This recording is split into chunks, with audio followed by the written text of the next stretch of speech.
अब देखिए, आपका जो ताज़ा तरीन बयान आया है वो बड़ा एक रिवायात से हट के है। आपने बैकफुट पे नहीं बल्कि मेरा ख्याल आधी विकेट पे जाके छक्का मारा है। आपने कहा है कि ब्यूरोक्रेसी और मुख्तलिफ इदारों पर बात की है कि उनको बेपनाह मराहत मिलती हैं, सियासतदानों को कुछ भी नहीं मिलता। तो बड़ा आपने चैलेंज दिए। अब तो इसमें गलत बात क्या की है मैंने? भाई आपके मुल्क में अफसर जैसे रिटायर होता है, एक गार्ड तो उसके पास पहले ही होता है। हाँ। उसके बाद 3 शिफ्टें लगाए, 9 गार्ड। यार मैंने कभी अपनी मिनिस्ट्री में 9 गार्ड नहीं रखे। हाँ।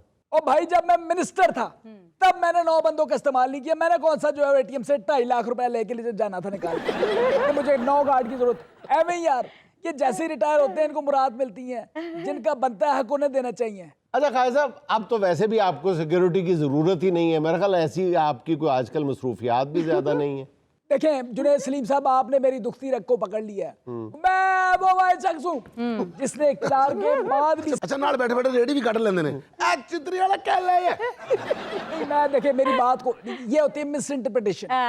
मेरी बात को तोड़ मरोड़ के जो ट्विस्ट करके पेश करते जाते, मुझे उनसे नफरत है। नफरत। अच्छा मैं बात कर रहा हूँ कि अच्छा ना तो दंद वध जांदे ने बैठे बैठे ना नाल रगड़ाई भी कर रहे हैं। मैं जब सियासत में था मैंने तब भी सादा जिंदगी गुजारी। मैं आम सा मलंग सा बंदा हूँ। और जब मैं इलेक्शन हारा और घर गया हूँ, उसके बाद नसीम विकी साहब घर जब पहुंचो, सामने मेरे घर के दरख्त है। दरख्त पे एक प्यारा सा घोंसला है। हाँ। उसमें एक जोड़ा रहता है चिड़ियों का। और रोमांटिक, क्या करते हैं आप? और रोमांटिक। ओ भाई रोमांटिक नहीं, वो मियाँ बीवी हैं, लड़ रहे होते हैं। उनको लगा अच्छा लड़ते हैं, फिर काफी अरसे से शादी हुई होगी उनकी। ओ भाई ये मुझे नहीं पता, मैंने उनकी शादी के कोई छुआरे या बाजरा नहीं खाया था। जो मैं बात कर रहा हूँ वो सुने, जो मैं सुना रहा हूँ। बात ये कि वो लड़ रहे थे।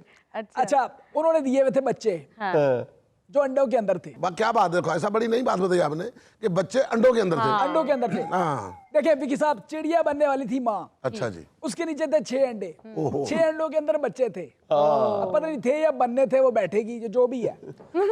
अच्छा इसमें ट्विस्ट है ना, आगे कहानी सुन रहे हैं आप, मेरी बात सुने। मैं जो आपको स्टोरी सुना रहा हूँ, फरागत में मैं करता क्यों, ये उसकी स्टोरी है। अच्छा चिड़ा जो था उसने बहुत ट्राइयां मारी बाहर जाने की, डंकी भी लगाई लेकिन फेल हुआ। फाइनली भाई देखा कि चिड़े के हाथ में था पासपोर्ट। चिड़ी को हो गया शक कि भाई चिड़ा जो है ना ये यूके जाके किसी गोरी चिड़ी से शादी कर देगा और मुझे धोखा दे देगा। चिड़ी से रहा नहीं गया, चिड़ा गया। चिड़ा जैसे हुआ फुर, उसके बाद चिड़ी जो है वो उसके पीछे वो भी फुर हो गई। अब पीछे 6 अंडे रह गए। अब भाई मैं जो हूँ वो दर्द दिल रखने वाला बंदा हूँ, सादा सा बंदा हूँ। मैं कहता हूँ नेकी कर लें तो इससे बड़ी और क्या बात होगी, है जी। हाँ जी। मैंने जी 6 अंडे उठाए और उनको गरमाइश हाथों से देना शुरू किया। बहुत अच्छा। और ज्यादा देर अगर हो जाती विकी साहब, कली जोटा भी हो सकता था। कली के जोटा, चिड़े को मैंने बोला कली के जोटा, चिड़े ने कहा मेरा जोटा ही। इतना बड़ा सियासतदान और चिड़िया के अंडों से खेल रहा है। देखिए पहली बात तो ये बीबी, आपको चिड़िया के अंडों की सिग्निफिकेंस नहीं मालूम। समझ आई? और ये आप कह रही है ना वेला या सियासतदान इतनी बड़ी, देखिए मैं घर पे भी वेला ही होता हूँ। मैंने करना क्या है, देखिए सियासत हम कर रहे हैं, साथ वो चल रही है। अल्लाह ने सब कुछ दिया हुआ है। और मेरा कभी कभी छोटा भाई सलमान, वो गुजरते आते जाते मुझसे पूछता भी रहता है। भाई वजीर हैं सलमान रफीक साहब, बड़ा काम कर रहे हैं वो मुझसे आते जाते पूछते रहते हैं कि पायन कोई ट्रांसफर पोस्टिंग करवानी है हेल्थ के शोबे में। अच्छा। मैंने उसको कई बार कहा है, वो आगे से कहता है पायन हुक्म करो। 2-3 दफा मैंने उसको कहा है कि यार ये ट्रांसफर पोस्टिंग करवा दो, लेकिन अल्लाह का शुक्र है उसने नहीं करवाया।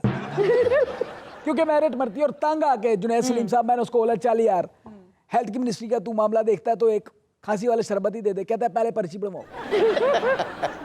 और जहां तक फारिग होने की बात है, ट्रांसफर पोस्टिंग मेरी घर में ही होती रहती है। वो मुझे ट्रांसफर पोस्ट करवाता रहता है, कभी सोफे पे इधर बैठ जाओ, कभी मजे पे बैठ जाओ, कभी इधर बैठ जाओ।